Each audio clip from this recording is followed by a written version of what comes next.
Bom dia!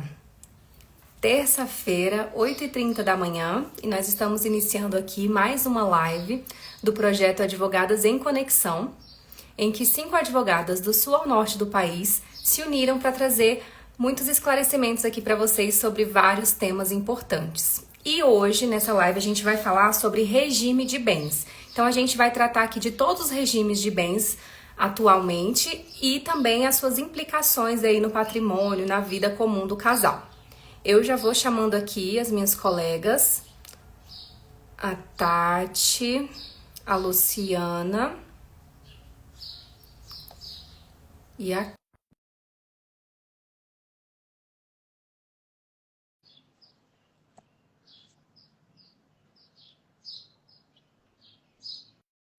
Vamos esperar aqui elas aceitarem o convite. Bom dia!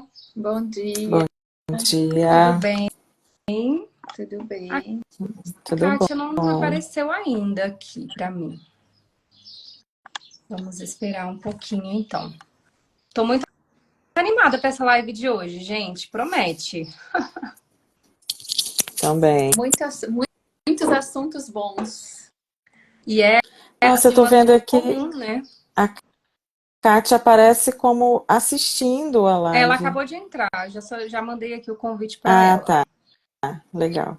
Agora tá vindo. Oiê! Bom dia, Bom dia. Kátia. Bom dia, bom dia, bom dia a Bom todos. dia. Bom, então vamos iniciar aqui, né? Estamos às 4. A doutora Ana Carolina, ela ainda, infelizmente, está com a voz bem comprometida, por isso que ela não participa ainda desta live.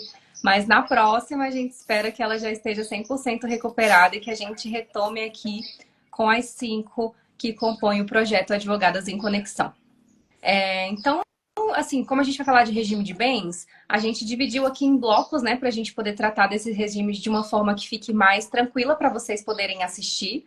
Como sempre, como é a nossa proposta aqui, a gente vai utilizar uma linguagem mais tranquila, sem muito juridiquês, para que vocês realmente possam compreender aí o que é cada regime e quais são as implicações de cada um deles também. Eu me chamo Rafaela Cortez, sou advogada, atuo em Brasília. Na verdade, eu sou de Brasília, mas atuo no Brasil inteiro, né? Hoje em dia, com a tecnologia, a gente tem essa capacidade aí de atender em vários estados, o que é ótimo, né? Em alguns aspectos. Sou especialista em direito de herança, então tudo que envolve aí inventário, testamento, todas as questões de herança é a minha área de atuação. E por que a gente precisa, né, falar sobre regime de bens nas uniões? A gente costuma iniciar um relacionamento sem pensar, a gente pensa só naquela parte do romance, mas esquece de pensar nesses aspectos mais práticos da vida em comum. E aí, muitas vezes, essa falta de conversa, essa falta de diálogo sobre essas questões que são tão relevantes para o casal, acabam surgindo ali, a maioria das discussões ali, das desavenças entre o casal, acaba sendo por conta justamente de uma gestão patrimonial, que deixou de ser conversada no início da relação. Então, o que a gente propõe aqui é realmente trazer a importância desses diálogos para que vocês tenham relacionamentos mais prósperos mesmo em todos os aspectos da vida, né? E aí a gente propõe, então, que essas conversas desafiadoras girem em torno desses diálogos da vida prática, para que a gente possa prever situações e, ao mesmo tempo, deixar de cometer alguns erros, né, que são comuns quando a gente não conversa sobre essas situações aí. Bom, meu nome é Tatiana Fontanelli, eu sou de São Paulo, também atuo na área de família e sucessões, e eu acho que quando a gente fala em casamento, a gente pensa no romantismo, né? E como a Rafa falou, a gente esquece de falar dessas questões, né? Esquece, não sei, né? Ou a gente... É um assunto bem espinhoso, né? Da gente tratar, né? Porque eu acho que ainda hoje a gente confunde um pouco o amor com patrimônio e talvez a gente ache que não é nada romântico falar de dinheiro e amor, enfim. Mas eu acho que é necessário, né? A gente pela nossa primeira live, nesses diálogos desafiadores que eu acho que a gente tem que ter no começo de uma relação, né? É assim, é uma oportunidade do casal poder exercer a sua vontade de escolher como que vai fazer, como que vai administrar esses bens, né? E para que isso, eu acho assim, eu estava pensando aqui, todo diálogo difícil gera uma conexão, né? Então eu acho que a gente se conecta muito nesses momentos, né? E para que a gente tenha relações saudáveis, né? Um casamento aí saudável pela frente.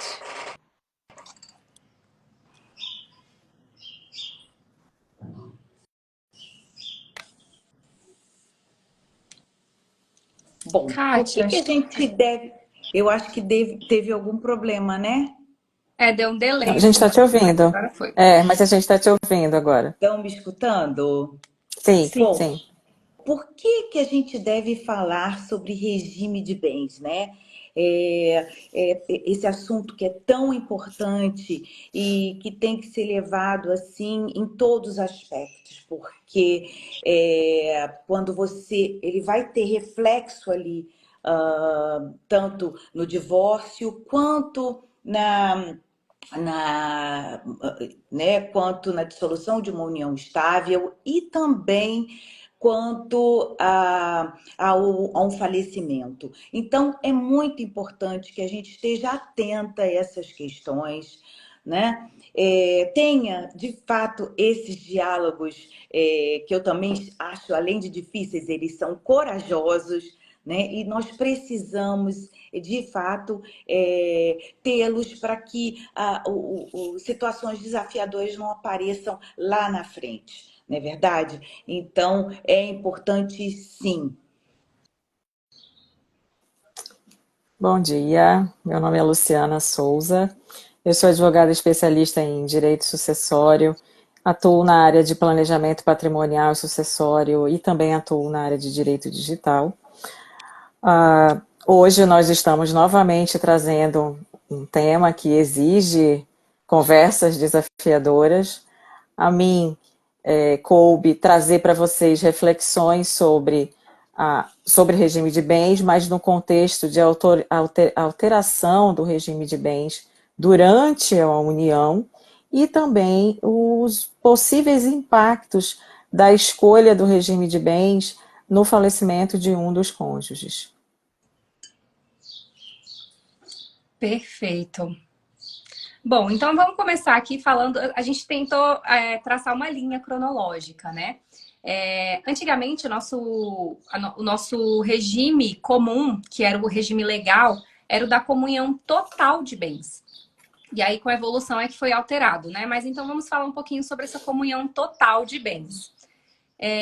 Na comunhão total de bens, todo o patrimônio e também as dívidas contraídas antes ou durante o casamento, elas são comunicadas, que a gente fala, né? O que significa comunicadas? Elas são divididas entre os cônjuges. Então, eu tinha uma casa antes de me casar, e aí eu me casei no regime da comunhão total de bens. Essa casa não é só minha. Essa casa passa a ser minha e do meu cônjuge.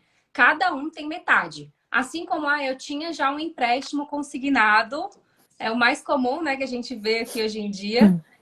Tinha um empréstimo consignado já antes de me casar, casei no regime da comunhão total de bens.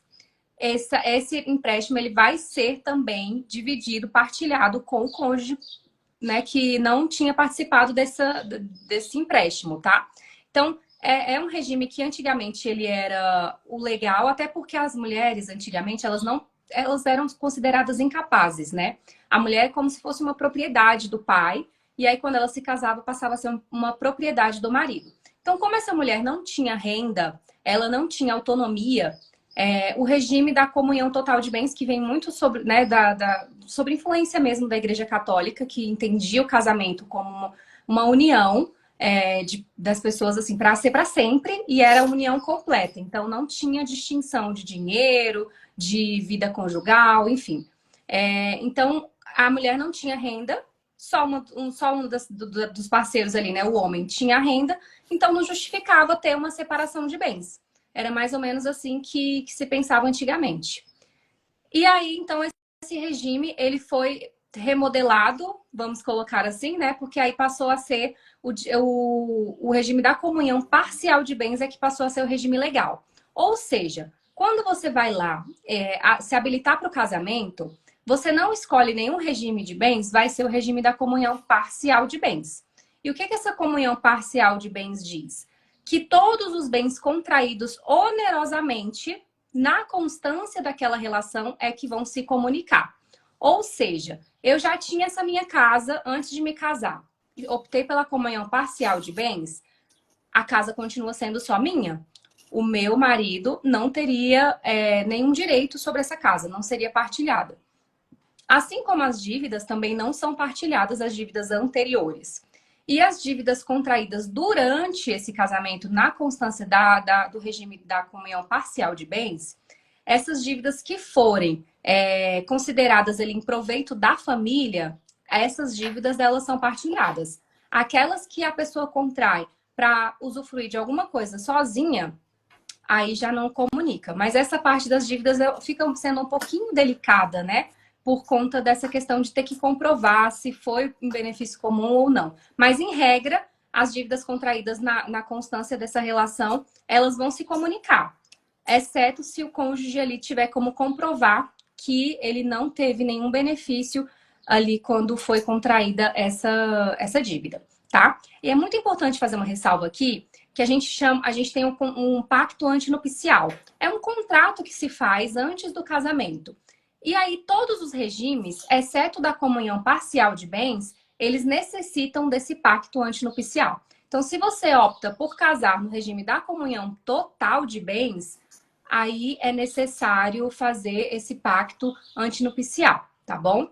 O que eu chamo a atenção aqui? Muitas pessoas, elas acreditam que o regime de bens do casamento, ele influencia na quantidade de amor que tem ou não na relação. Isso é uma falácia, assim, né? É um mito muito grande.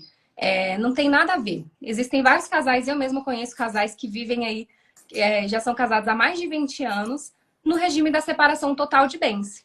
A separação total de bens, que a Tati vai falar um pouquinho aqui, ela dá muita liberdade para os cônjuges, né? Assim como a comunhão total de bens, a depender do tipo de relacionamento, pode ser uma cilada para as pessoas. Especialmente, por exemplo, quando a pessoa tem empresa. Quando tem empresa, tem que ter muito cuidado com esse regime da comunhão total de bens, porque todas as dívidas se comunicam. Às vezes o cônjuge está lá na empresa dele, né, trabalhando muito bem, vivendo prosperamente na empresa, e aí acontece alguma crise, como a gente teve na pandemia. Né? Quantas empresas que estavam prosperando e que na pandemia elas infelizmente fecharam as portas? No regime da comunhão total de bens, todas as dívidas dessa empresa, se chegar, né, na desconsideração da personalidade jurídica, ele se chegar no patrimônio do sócio, essa empresa, o patrimônio desse sócio vai responder pelas dívidas dessa empresa, e aí se for casado na comunhão total de bens, o patrimônio, né, do cônjuge também vai responder. Então, assim, gera uma insegurança para a família mesmo muito grande. Então, a gente precisa ter cautela e parar de pensar que, já que eu estou muito apaixonado, eu vou casar e tudo é meu, tudo é seu, tudo é nosso. Então, a gente precisa pensar um pouquinho sobre isso. E aí, só recapitulando aqui, então, o regime da comunhão total de bens é essa que tudo é de todo mundo. O regime da comunhão parcial de bens só as coisas contraídas onerosamente. Então, eu recebi uma doação do meu pai durante o meu casamento na comunhão parcial de bens. Essa doação que eu recebi não comunica, ou seja, não vou ter que repartir essa doação com o meu cônjuge. Então, tem essas nuances aí que a gente precisa pensar. Rafaela? Gente, eu acho que a Kátia está congelada, né? Isso que eu ia te falar. Ela mandou uma mensagem aqui, eu acho que ela está tentando entrar. Vê se tem algum request aí, algum pedido de entrada para te aprovar. Não? Vê se você consegue trazê-la de volta. Eu vou remover. Isso. Removi, agora talvez eu consiga chamar de volta. Mas ela não está aparecendo para mim. Kátia, sai e entra de novo para ver se você aparece para mim aqui, se você estiver vendo. Ela não aparece para mim nem como telespectadora. Deixa eu ver aqui também. É verdade. Não está aparecendo. Kátia, vai tentando entrar aí enquanto a Tati vai falando, que aí a Uhum. gente tenta resolver. Eu tô mandando para ela uma mensagem no WhatsApp para ela entrar novamente. Pra ela tentar entrar novamente. Tati, acho que você tá sem Tatiana, você tá áudio. sem som. Ah, Gente, a então gente tá bom. fica com essa mania de se chamar de Tati, Rafa, Lu. Às vezes na live a gente esquece do formalismo, né? Doutora Tatiana, doutora Luciana. Ah, mas aqui é o sem formalismo mesmo, Rafa, para que todo mundo possa, estamos todo mundo igual aqui. Exatamente. Tudo em casa, né? Como se a gente estivesse tomando um Exatamente. chazinho juntas. A intenção é essa, né? É uma conversa mesmo. Então, eu vou falar um pouquinho sobre o regime de separação de bens, né? Que é um regime oposto do que a Rafa falou, né? Nesse aqui, a gente não comunica nada, né? Então, eu faço, quando eu for lá casar, eu escolho o regime da separação de bens, eu vou fazer um pacto, né? Um contrato anterior a isso, vou especificar lá que não vai compartilhar que é separação total, que os bens não comunicam, tudo. Lembrando que esse pacto, né? Depois a gente vai falar isso mais para frente, vamos voltar nesse assunto. Ele deve ser registrado, né, no cartório de registro de imóveis e cada cônjuge pode administrar o seu patrimônio da maneira como ele quiser, né? Então, assim, eu posso administrar, eu posso vender, eu não preciso da assinatura do outro cônjuge para eu poder vender um imóvel. Então, assim, ele traz bastante liberdade, né, para cada um dos cônjuges, né? E isso não quer dizer que não tenha menos amor na relação, né? Eu acho que cada um fica responsável também pelas suas dívidas, né? Então, por esse lado, é um ponto positivo, né? Uma coisa importante que eu ia falar. Apesar da separação de bens, cada cônjuge administrar o seu patrimônio, poder dispor dele, vender como ele entender, nada impede que esse casal queira comprar, vamos supor, um imóvel junto, né? E daí são outras regras, mas isso é possível, né? Então, nesse bem específico, nós temos uma divisão. Esse bem é nosso. Isso é possível ser feito. E eu vou falar também um pouquinho aqui da separação obrigatória, né, de bens. Tem alguns casos onde a lei impõe que seja obrigado se casar dessa forma. Então, até bem pouquinho tempo atrás, a gente está falando aqui de meses, 2 meses, não sei, as pessoas acima de 70 anos eram obrigadas a casar sobre o regime da separação obrigatória. A gente ainda permanece com essa obrigação para as pessoas que se divorciaram e não fizeram partilha de bens, e para adolescentes que queiram se casar entre 16 e 18 anos e não tenham autorização de um dos pais. Então, para essas pessoas entre 16 e 18 anos ainda é obrigatório, e para as pessoas que se divorciaram sem partilha de bens ainda é obrigatório. Para as pessoas acima de 70 anos, a gente tem aí uma decisão recente do STF em que as pessoas acima de 70 anos podem optar no momento do casamento pelo regime de bens, né? Então, quando for lá, pode ser o regime da comunhão total, da comunhão parcial. Se não optarem por nenhum outro, o padrão nessa situação é o da separação de bens, né? E por que eles entenderam que isso é melhor? Porque, na verdade, assim, a gente está tirando a autonomia das pessoas acima de 70 anos de escolherem, né? E também de gerirem o próprio patrimônio. Porque quando a gente pensa que uma pessoa de 70 anos, que hoje em dia é super nova, super atuante, super ativa, né? Ela deixa de ter como que eu posso dizer, a liberdade de gerir o patrimônio dela.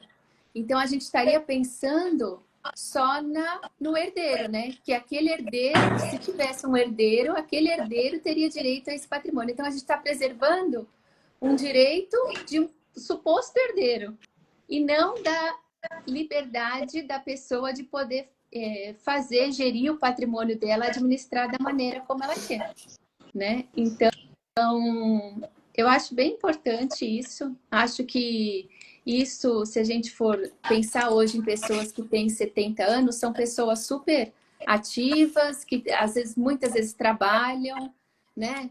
Por que não? Porque elas não poderiam administrar o próprio patrimônio, né? Então, é isso aqui. Perfeito. Gente, eu tive um problema aí, desculpa, eu acho que meu telefone está muito cheio, mas vamos lá. Bom, obrigada pela presença de todos. E eu agora iremos falar sobre o regime da participação final nos aquestos, né?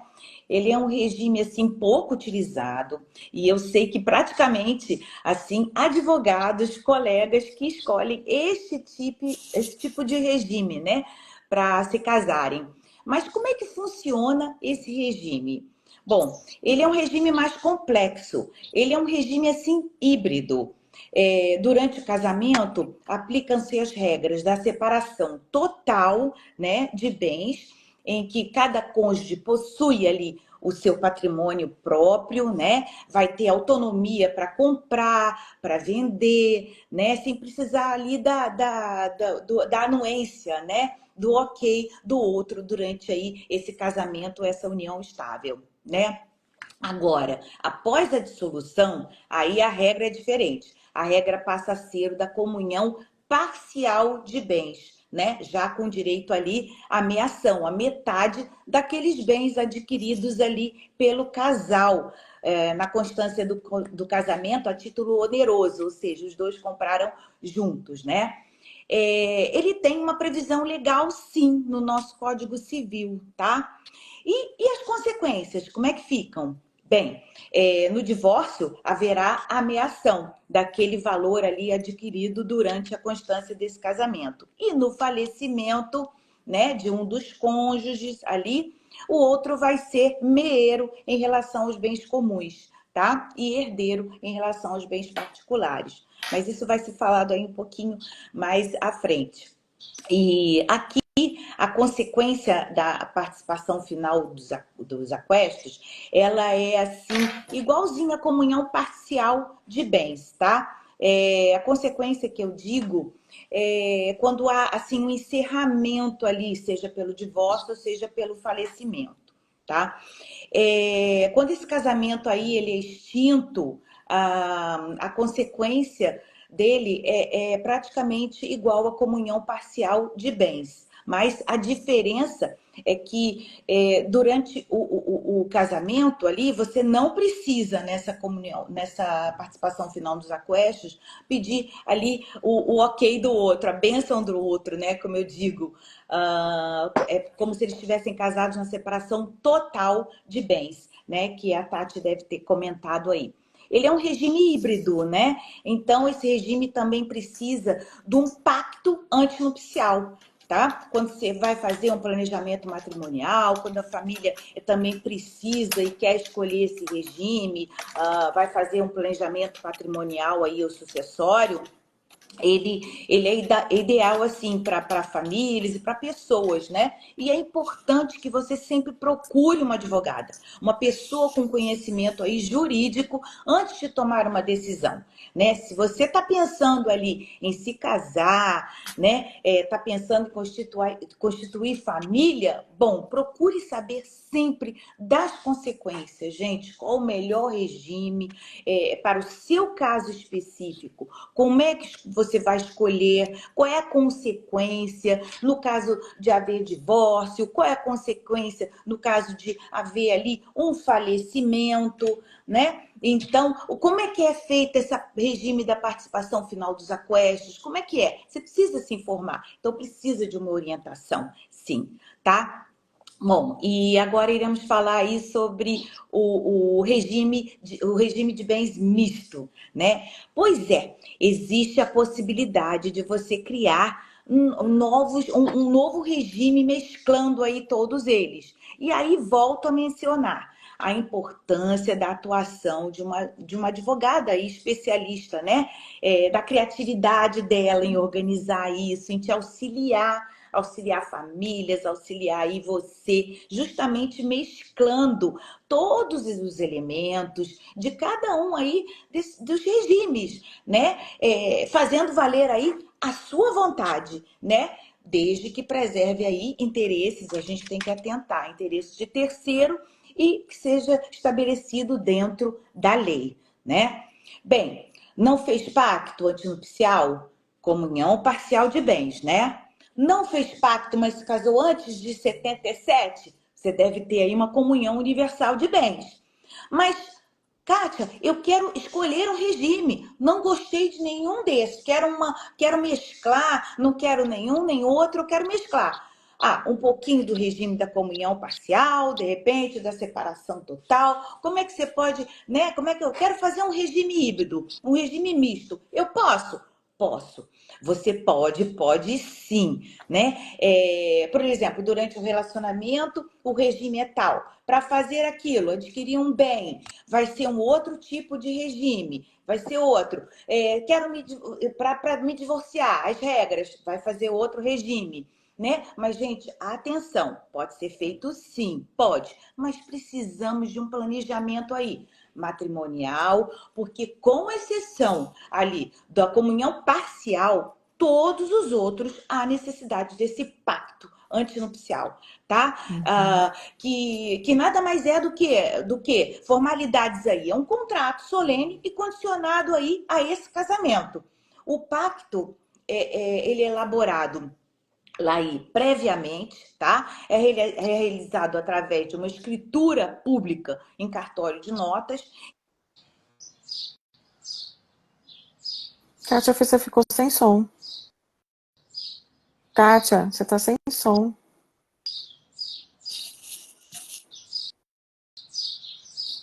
Eu acho que foi algum problema lá no... Alguma coisa aconteceu. E pior que ela não tá ouvindo mesmo. Não, eu acho que ela não tá vendo. Poxa vida. Hoje tá que tá nessa live. Gente, problemas técnicos, Muito. mas é assim mesmo.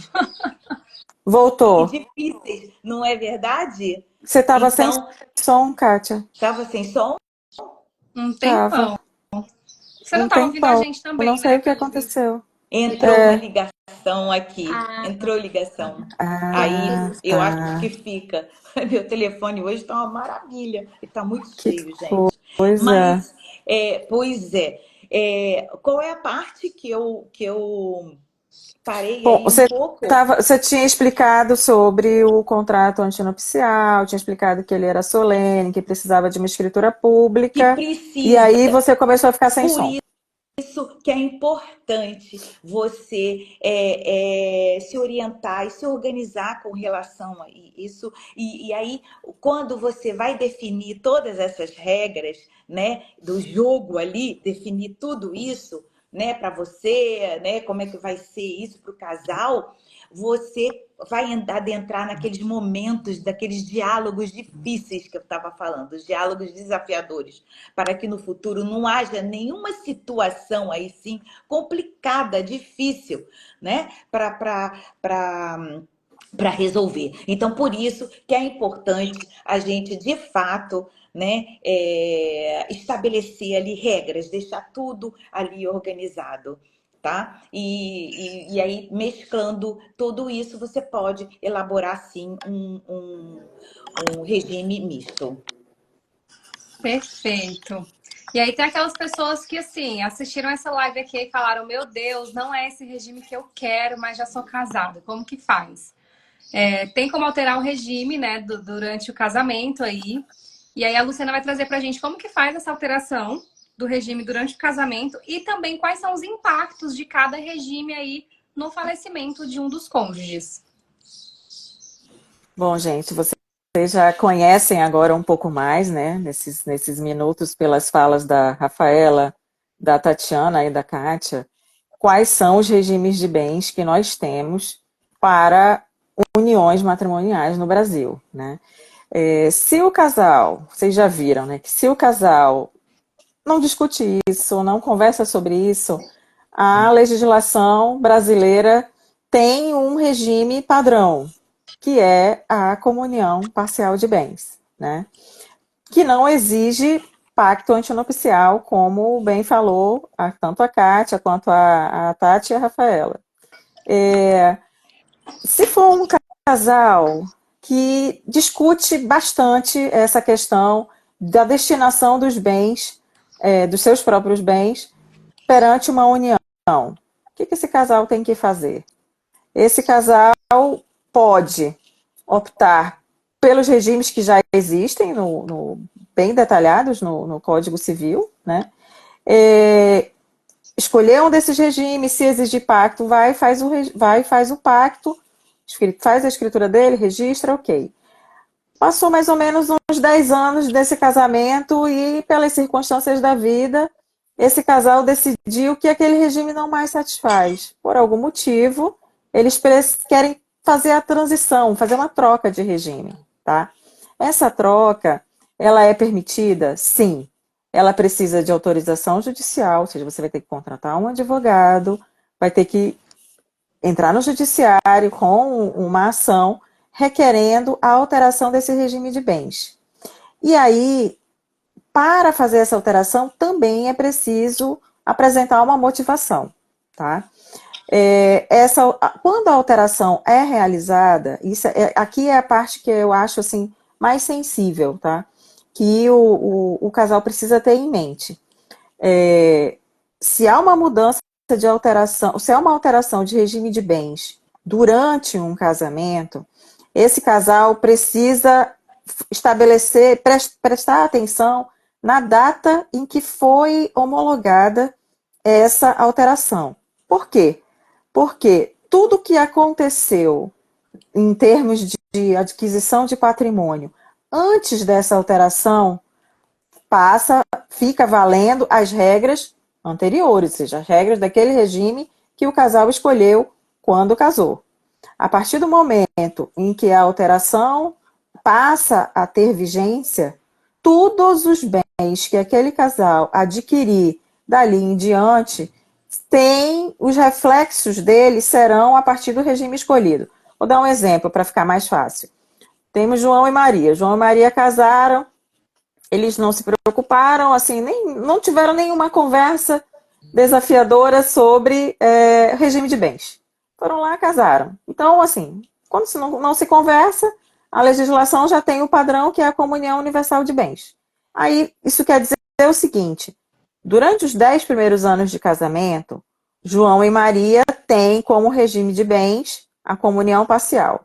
Quando eles conversaram, o João tem uma empresa, a Maria estava querendo fazer coisas diferentes com o patrimônio dela e não estava muito interessada em ter toda vez envolver o João nas questões, então vamos fazer a separação total de bens. Que aí há mais independência dos cônjuges durante o casamento. Então, tudo que for adquirido dali para frente, João e Maria vão ter que convencionar.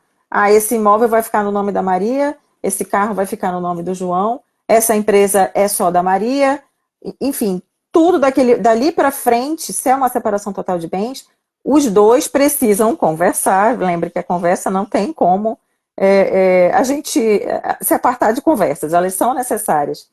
E aí, ok, o regime de bens está alterado, esse casal passa a ter 2 regimes de bens para aquela união. Veja, não são 2 regimes simultâneos, tá?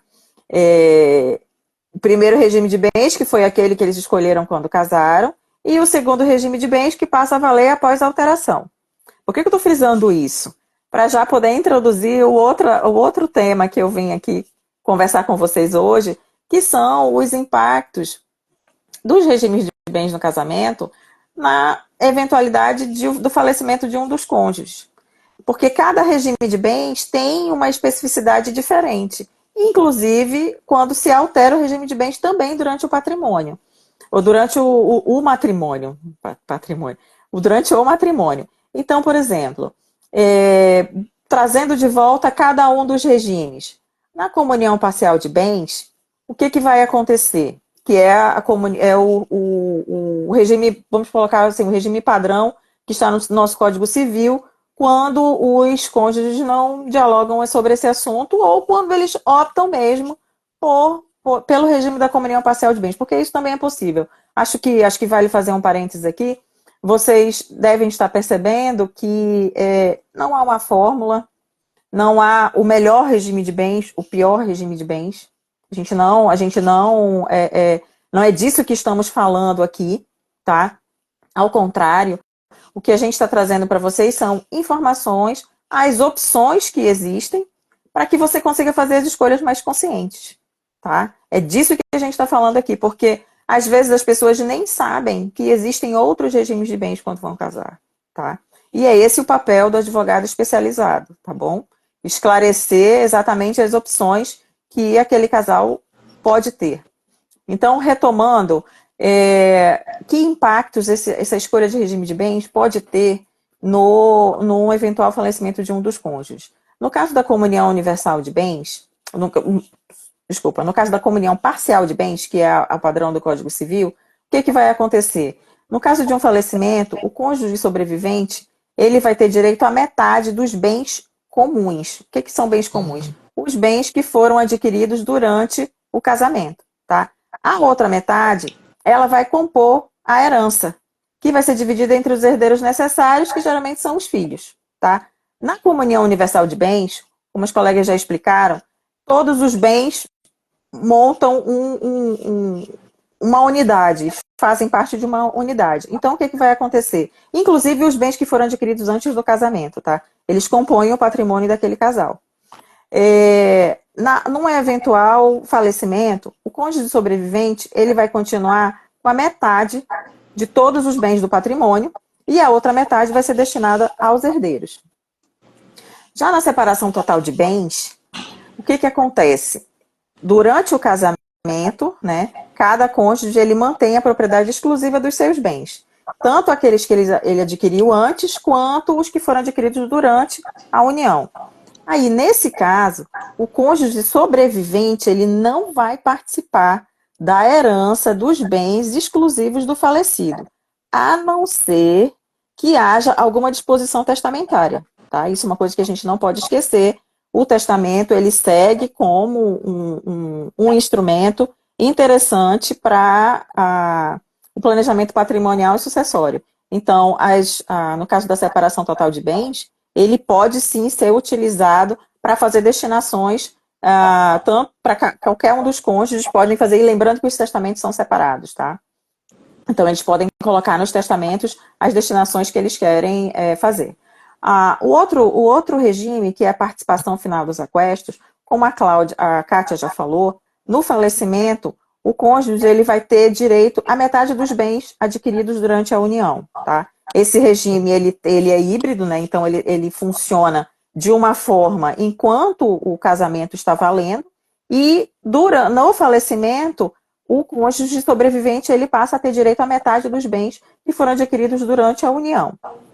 Aí vocês podem estar se perguntando o seguinte: ok, está muito claro quando eu tenho durante todo o meu casamento um só regime, né? Não fiz alteração, não fiz nada. E quando alterei, o que acontece? Então, quando altera o regime de bens durante o casamento, há que se prestar atenção exatamente nessa alteração. Por quê? A gente vai ter dois tipos diferentes de sucessão no mesmo matrimônio. Para exemplificar, vai ficar mais fácil. Se a primeira metade do casamento, vou colocar também para ficar mais fácil, foi a comunhão parcial, então todos os bens que foram adquiridos até aquela data, vamos supor que foram 10 anos, todos os bens que foram adquiridos por aquele casal durante 10 anos, os 10 primeiros anos, que foi a vigência da comunhão parcial de bens, eles vão obedecer à sucessão daquele regime. que é a comunhão parcial de bens. Se esse casal, a partir do momento em que eles resolveram fazer a alteração, vamos supor que eles tenham optado pela comunhão universal de bens, tudo aquilo que foi adquirido após a alteração do regime, a sucessão vai obedecer à comunhão universal de bens, tá? Então, vai ser muito importante construir uma linha do tempo na hora de fazer esse inventário, para entender o que foi adquirido na vigência de uma união, o que foi de um regime e o que foi adquirido na vigência do outro. Vai ser como se fosse praticamente um regime misto na hora de fazer a sucessão, tá? E aí eu trago também que a sucessão de um regime misto também vai obedecer, na hora da sucessão, o que aquele casal convencionou para o momento da sucessão, tá? Lembrando que todas essas escolhas que o casal faz, elas precisam obedecer o nosso Código Civil brasileiro, tá? Então, assim, não, por mais que aquele casal queira fazer escolhas diferentes, eu não tenho como desprivilegiar um herdeiro necessário, por exemplo. O que é desprivilegiar? Excluí-lo de uma sucessão. Não. A não ser que ele esteja previsto essa deserdação no Código Civil e existe uma série de requisitos para isso. Talvez isso seja até objeto de uma outra live. Eu não daria para falar sobre isso aqui agora. Mas, lembrando, o que a gente precisa, o que eu preciso deixar claro aqui todas essas escolhas, elas precisam obedecer o que está disposto no Código Civil brasileiro. Acho que é isso sobre essa parte. Perfeito. Então, vamos aqui já nos encaminhando para o fim, né? Fazendo as nossas considerações finais. É sempre bom lembrar que não escolher também é uma escolha. E é uma escolha que traz consequências. Então, a gente precisa pensar no que a gente quer. Se a gente vai fazer a escolha ou não, né? E aí a gente vai estar optando por ser omisso e aí a gente vai sofrer as consequências disso. Então, quando a gente conversa, quando a gente deixa tudo às claras, é o que eu sempre falo aqui, né? A gente estabelece as regras antes de entrar no jogo, é muito mais fácil da gente conduzir aquela partida, né? Colocando aqui essa alusão aí ao jogo. Então, que a gente possa realmente desenvolver essa habilidade de conversar, de tirar esse tabu do dinheiro, né? Do patrimônio, porque é tão importante, afeta ambos os cônjuges, mas também afeta os filhos, toda a família.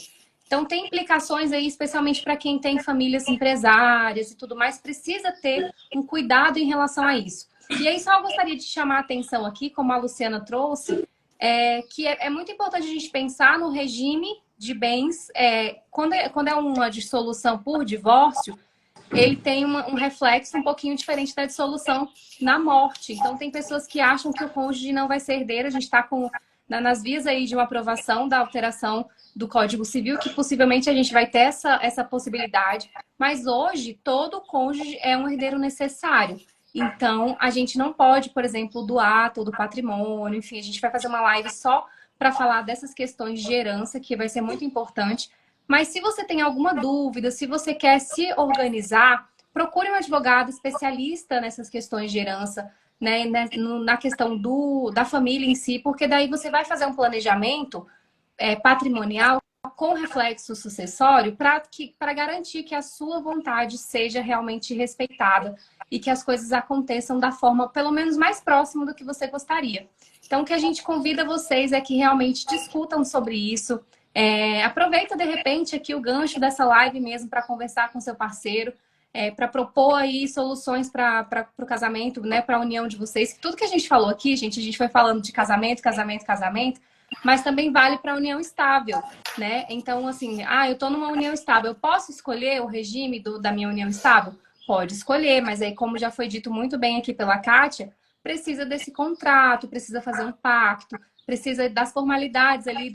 Uma coisa que muita gente não faz é registrar no cartório de imóveis do primeiro domicílio do casal. Se você escolheu qualquer regime que não há comunhão parcial de bens e tem um pacto antinupcial que não foi registrado, você está, assim, na ilegalidade. Vai ter problemas ali, você vai precisar organizar, regularizar isso. Então, assim, é muito importante que a gente tenha um advogado de confiança para poder, às vezes, até revisitar coisas que a gente acha que está muito bem resolvido, mas não está. E aí, só um adendo sobre essa questão da alteração do regime, né? Que aconteceu recentemente, um colega meu que se casou e ele queria separação de bens, mas esqueceu justamente do pacto. E aí, quando chegou lá para casar, falou: olha, se você quiser casar hoje, vai ter que ser na comunhão parcial de bens.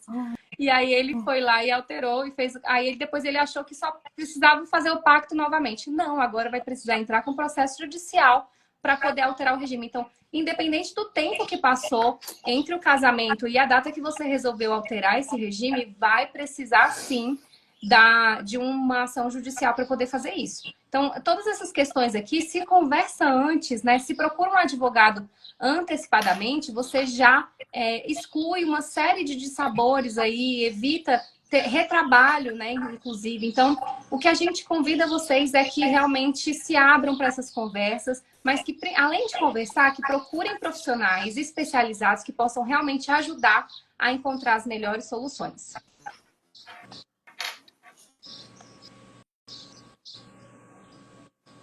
Eu acho que é isso, né? Eu acho que as pessoas conversando, elas podem exercer a vontade, né? A autonomia da vontade, tanto as pessoas, né, que estão casando pela primeira vez, pela segunda. E eu acho que essa confusão patrimonial, quando a gente escolhe, quando tem segundo casamento, eu acho que fica muito mais fácil, né? Que possa se conversar, possa escolher. E a gente volta sempre lá na primeira live, né? Aqui reforçando que os diálogos desafiadores são muito necessários, né? Para que a gente possa esclarecer isso, né? E combinar a regra do jogo antes, né, Rafa? Sempre melhor. O combinado não sai caro, né? É isso. Olha só, a Márcia falando. Oi, Márcia, tudo bom? Pois é, direito tinha que ser disciplina obrigatória na escola. Pois é, verdade, é verdade. Tantas coisas diferentes, né? Bem, legal, obrigada pela tua participação. Bem, eu costumo assim dizer que ninguém casa pensando em se divorciar, ninguém casa pensando que pode vir a falecer. Então, ninguém também monta uma empresa dizendo, ah, não, vou fechar. Não, ninguém pensa nada disso, né? Mas a gente tem que se antever a todas essas consequências aí. E procurar saber sobre cada regime desses para poder ver o que você quer, fazer valer a sua vontade. Isso ninguém melhor do que um especialista na área, gente, para poder fazer o seu planejamento matrimonial ou o seu planejamento aí patrimonial, organizar tudo isso, né? Porque ele vai saber te orientar e te dar a melhor solução, que seja mesclando bens, que seja utilizando um bem que você queira. Então, isso é muito importante. E eu trouxe aqui hoje a contribuição aqui do Zeca Pagodinho, né? Que a gente não pode deixar a vida simplesmente a bel prazer, né? Apesar dessa música do Zeca Pagodinho aqui ser gostosa de se cantar, deixa a vida me levar, vida leva eu. Nós não podemos levá-la ao pé da letra, não, gente. Não podemos mesmo. Nós temos que, de fato, escolher o nosso regime de bens, fazer valer ali a nossa autonomia e da vontade. Bem, gente, obrigada aí pela participação de todos.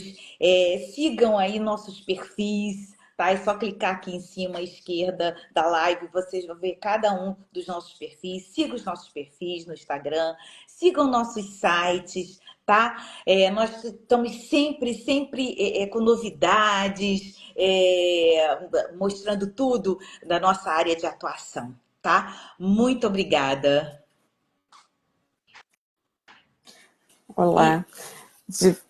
Diga, Kátia, Eu acho desculpa. que a Márcia trouxe aí, eu casei pela comunhão parcial e quando a empresa do meu ex fechou, respingou em mim, porque assinei papéis em função do regime. Pois é. Essas consequências que a gente tenta evitar, né? Fazendo a escolha certa com um advogado especialista. Tá bom, Márcia? Vamos lá. Trazendo aqui Desculpa. Tudo bem. Resgatando aqui um pouquinho do exemplo da Márcia, que é bem interessante, há essa possibilidade né, de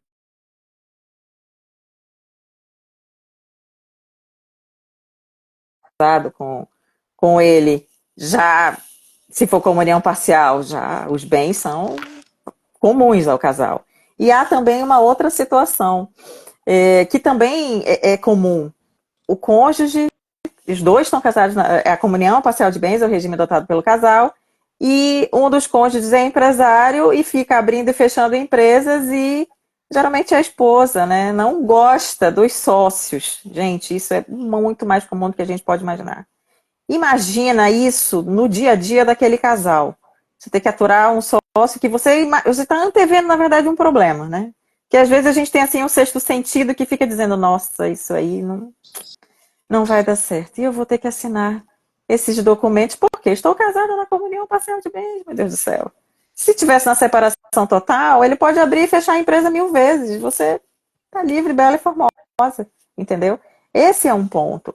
E o outro ponto, que foi muito interessante pela participação da Márcia, gostei bastante, o outro ponto que eu queria trazer agora é a questão dos efeitos retroativos.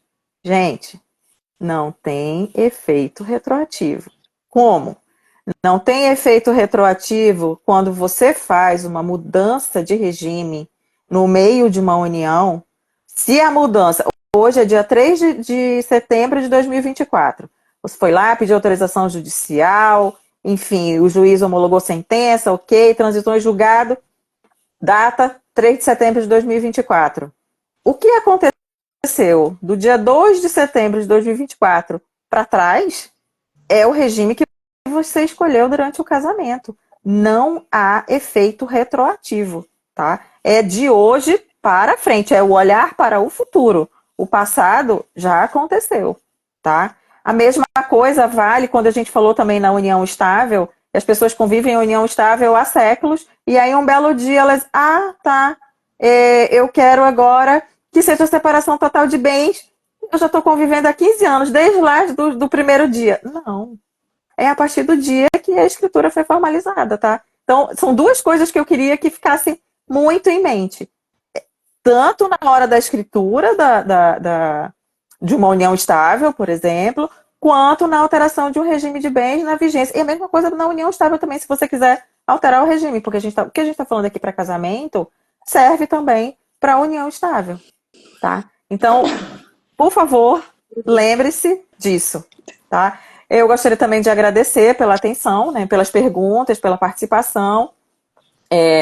Lembrando que a Márcia escreveu aqui de novo, se eu tivesse conhecido vocês antes, talvez ainda dê para fazer algumas coisas, Márcia.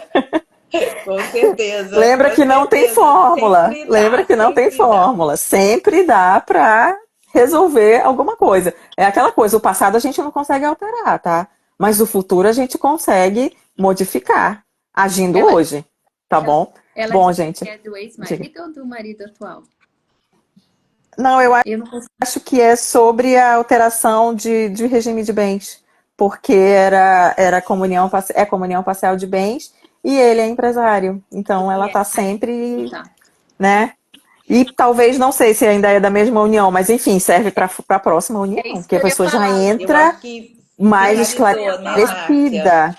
Já entra mais Houve uma esclarecida. extinção ali do Então, pronto. casamento. Já Já divorciou. divorciou, eu achava. Então, para a próxima, já está bem mais esclarecida, né? Então, Ela gostou aí da live temos. do namoro, ela disse que ela já Pois está é, temos o atenta. contrato de namoro, isso que eu estava lembrando. Temos o contrato de namoro, enfim, você tem várias formas, várias etapas de formalização para se resguardar, tá? E esse resguardar, resguarda os dois.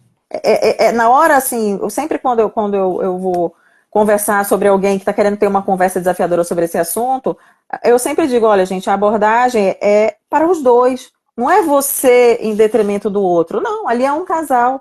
O que está valendo para você vai valer para o outro. Então, assim, é um cuidado, é um autocuidado, mas é um cuidado também com seu parceiro. Colocar tudo na mesa, as pessoas sabem o que está acontecendo, discute-se claramente e seguimos a vida, tá? Bom, mas não posso me estender muito.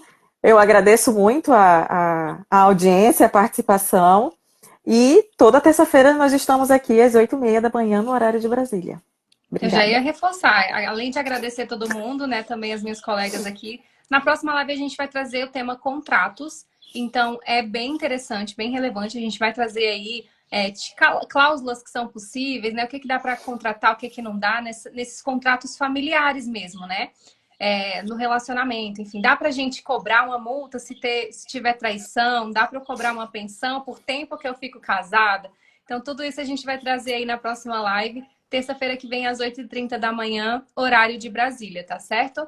Beijo para todo mundo, gente, e até mais. Até. Tchau, Beijo. gente. Obrigada, Até. obrigada, Márcia. Pois é, faltou conversa desafiadora, né? Essa que é tão importante da nossa primeira live.